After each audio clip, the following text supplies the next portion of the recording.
Hi, welcome to Teach Math. Sa video na ito, pag-usapan natin ang division of polynomials using long division tulad ng mga examples na to. So let's proceed to example number 1. So let's say you are asked to divide these polynomials 6x cubed plus 10x squared plus 14x plus 10 divided by 2x plus 2. Okay? Since we want to use long division, we need to use this long division bracket or symbol. Okay, wherein yung value ng ating divisor, which is 2x plus 2, siya yung value outside that symbol. So let's encode. So we have 2x plus 2, and then the polynomial or the dividend itself, siya naman yung mismong value inside that bracket. So let's encode. So we have 6x cubed plus 10x squared plus 14x and plus 10. Now, so let's proceed. So this time, individually, sa bawat terms inside that radical sign or long division bracket, i-divide natin siya sa first term ng ating divisor. So the first term is 6x plus or 6x cubed. Di-divide natin siya gamit yung value ng ating first term sa ating divisor. So 6x cubed divided by 2x, the answer is equals to 3. Okay, divide number to number and variable to variable. So 6x cubed again divided by 2x, it will give us 3x squared. Alright? So, we need to encode the answer sa pinaka-upper part ng ating mismong long division symbol. Now, after natin makuha yung quotient, your next step is to multiply that quotient to our divisor individually. Alright? So, it will give us 3x squared times 2x. That is equals to 6x cubed followed by 3x squared again times the value of 2. Okay? So, the answer is equals to 6x squared. So, i-encode natin yung answer again sa babang part ng ating mismong first term. After that, we need to subtract their values. Okay? So, 6x cubed minus 6x cubed this time, cancel out yung kanyang value because that is equal to 0. And then the remaining values, we have 10x squared minus 6x squared. So, the value is equals to 4x squared. So, let's encode 4x squared. Okay, so we have 4x squared. So after we subtract their values, our next step is to bring down the next term. So same sa procedure na ginagamit natin sa long division of integers or numbers. Okay, so let's encode plus 14x. So after natin mailagay yung next term, again, same procedure. So we need to divide this 4x squared sa first term ng ating divisor, which is 2x. So it will give us 4x squared divided by 2x. The answer is equals to 2x. So, encode natin yung answer sa upper part. So, plus, okay, or positive 2x. And then after that, individually, we need to multiply that answer or quotient to our divisor. So, we have 2x times 2x. The answer is equals to 4x squared. And then dito natin ilalagay yung answer sa baba ng ating mismong next term. So, we have 4x squared followed by 2x again times the value of 2. So the answer is equals to 4x. So let's encode 4x. And then after that, we need to subtract their values. Okay? So continuous lang gagawin itong procedure hanggang sa mawala or maubos lahat ng terms na meron tayo. So let's subtract their values. Okay? 4x squared minus 4x squared, that is cancel out. That is equal to 0. And then 14x minus positive 4, that is equals to 10x. So let's encode the value of 10x. And then next step is to bring down the next, okay, term. So the last term, which is plus 10, so lagyan natin yung value of plus 10. And then same procedure, okay? So let's divide this value again, 10x, okay, sa ating mismong divisor. So it will give us 10x divided by 2x. Or sorry, yes, 10x divided by 2x, okay? So that is, the answer is equals to 5. Okay, that is equals to 5. So let's encode the value of 5. So that is positive 5. And then after that, multiply the values again. So 5 times 2x, that is equals to 10x. Okay? So let's encode 10x followed by 5 again times the value of 2, yung second term ng ating divisor. So that is equals to 10. And then after that, we need to subtract their values. Okay? So 10x divided or minus 10x, the answer is equal to 0, and 10 minus 10 is equal to 0. Meaning, since ubos na yung ating mismong terms at wala tayong remainder for this given problem, therefore, the answer for question number 1, okay, is, okay, the answer is equals to 3x squared plus 2x plus 5. And that's it. Okay? Now, let's proceed to example number 2. So, let's divide this polynomials, okay?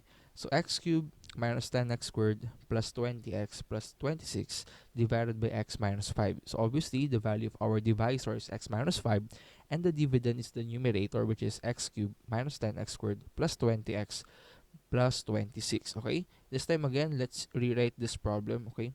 Gamitin natin yung long division bracket para makapag-perform tayo ng long division. So let's encode the value of our divisor sa labas na part ng ating bracket. So we have x minus 5 and copy the polynomial sa mismong loob ng ating division bracket. So we have x cubed minus 10x squared plus 20x and plus 26. And then same set of procedures lang. So again, number 1, we need to divide the very first term, okay, sa first term din ng ating divisor. So we have x cubed divided by x. Again, the answer is x squared. So i-encode natin siya sa upper part ng ating radical or long division bracket. So the answer is x squared.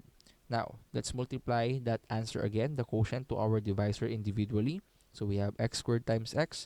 The answer is x cubed followed by x squared, again, times negative 5. So that is equals to negative 5x squared. Okay? So after natin siya multiply, we need to subtract the values. Okay? Now, x cubed minus x cubed, that is equal to 0. Cancel out. And the negative 10x squared minus negative 5x, that is equals to negative 5x squared. Okay? So again, it looks like negative 10 plus 5x. Okay? Now, again, after natin simplify or subtract, we need to bring down the next term. So the next term or the following term is plus 20x. After natin siya bring down, we need to perform the same procedure again. So we need to divide this negative 5x squared to our divisor, okay, which is x. So negative 5x squared divided by x, the answer is equals to negative 5x. So let's encode negative 5x upper part. And then, individually, imumultiply natin siya sa ating divisor or outer values, okay, which is x minus 5. So we have negative 5x times x. That is equals to negative 5x squared followed by negative 5x times negative 5. So it will give us positive 25x. Okay, negative times negative is positive. And then after that, subtract their values again. Okay? So subtract natin. So again, negative 5x squared minus negative 5x squared, that is 0. Just cancel out their values. Okay? And then 20x minus 25. Okay? X. And that is equals to, okay, 5. Okay? So that is equals to negative 5. So we have negative 5 and then copy the variable x. Okay? And then next is to bring down the remaining term, which is plus 26. So let's encode plus 26 and then same procedure lang. So we have negative 5x again divided by the value of x, our divisor. So that is equals to negative 5. Okay, so let's encode negative 5 and then let's multiply negative 5 sa ating divisor ulit. Okay, so we have negative 5 times x, that is equals to negative 5x followed by negative 5 times another negative 5. So that is equals to positive 25. So after natin i-multiply, we need to subtract the values again. Okay, so subtract lang natin.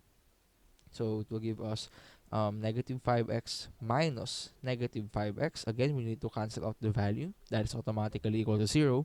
And 26 minus 25, the answer is equals to 1. Now, kailan natin malalaman kung tapos na yung ating mismong procedure? So if ever na wala na tayong may ibababa pang term, or wala nang remaining term, automatically this number, okay, that last number is, okay, our remainder. So that is the value of r. Meaning, the final answer for this given problem, we have x squared minus 5x minus 5 and the remainder or r is equals to 1. Now, kung gusto nating i-denote or isulat yung ating answer sa pinaka-appropriate na form, again, the final answer. So let's copy the polynomial. So that is, or the quotient, we have x squared minus 5x minus 5. Now the remainder is positive 1, so let's encode plus 1. And we need to use our divisor as the denominator of our remainder. So we have 1 all over x minus 5. And that's it. So that is the final answer. Okay? Now, let's proceed to example number 3. Okay? So for example number 3, I think ready na siya. Okay, so meron na tayong long division bracket at i-divide na lang natin yung bawat terms individually sa ating mismong divisor. So let's proceed. So again, the first term, that is x cubed. So to give us x cubed divided by x, the answer is x squared. So let's encode the answer, x squared, and then multiply that quotient, okay, to the divisor individually. So it will give us x squared times x, the answer is x cubed, followed by x squared times negative 4, that is equals to negative 4x squared. So after natin multiply, we need to subtract their values. So let's subtract. So it will give us negative or positive x cubed minus x cubed. Okay, that is automatically cancel out or equal to 0. And 5x squared minus 4, okay, or minus negative 4x squared, the answer, okay, is equals to, so mapapansin natin dito, again, be careful sa bawat numbers, okay? So may mga values tayo na naka-negative sign and isusubtract pa. So if you want to relate this problems or example, so magkakaroon tayo ng 5 minus negative 4. So be careful lang sa mga values na ganyan. So that is equals to 9. So it will give us 9x squared, and then after natin subtract, don't forget to bring down the next term. So let's copy the the next term. We have negative 32 or minus 32x. Okay? So after natin siya i-bring down, we need to perform the same procedures again. So we have 9x squared divided by the divisor or x. So the answer is equals to 9x. Okay? So that is plus 9x. After natin makuha yung quotient, we need to multiply that number to the divisor again individually. So 9x times x, that is 9x squared, followed by 9x times negative 4. Okay, negative 4 times 9, that is negative 36. And copy the variable x. So we have negative 36x. And then after that, subtract the values again hanggang sa maubos natin lahat ng terms na available sa problem. Okay? So 9x squared minus 9x squared, that is equal to 0. Just cancel out the value. And then negative 32, okay, minus negative 36. So be careful sa pag-add or pag-subtract, okay? So that is equals to positive 4x. So let's encode positive 4x. And then next step is to bring down the remaining term. So the remaining term is negative 7 and perform the same procedures again. So we have 4x divided by the divisor, which is x. So the answer is equals to 4. So let's encode the value of positive 4 and then multiply the values again. So it will give us 4 times x. So that is equals to 4x followed by 4, okay, times the value of negative 4. So magkakaroon tayo ng negative na answer. So that is negative 16. Alright? So after natin i-multiply again, we need to subtract their values.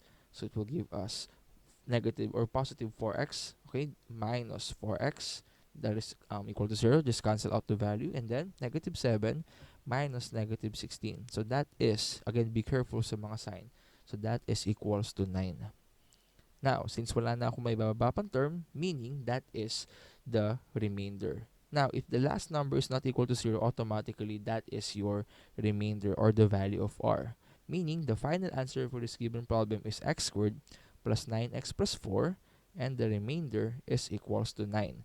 So, if you want to encode the answer sa mas appropriate na way, okay, or form niya, again, the answer is x squared, again, that is x squared plus 9x and plus 4. And then let's consider the remainder. So the remainder is positive 9, so plus 9.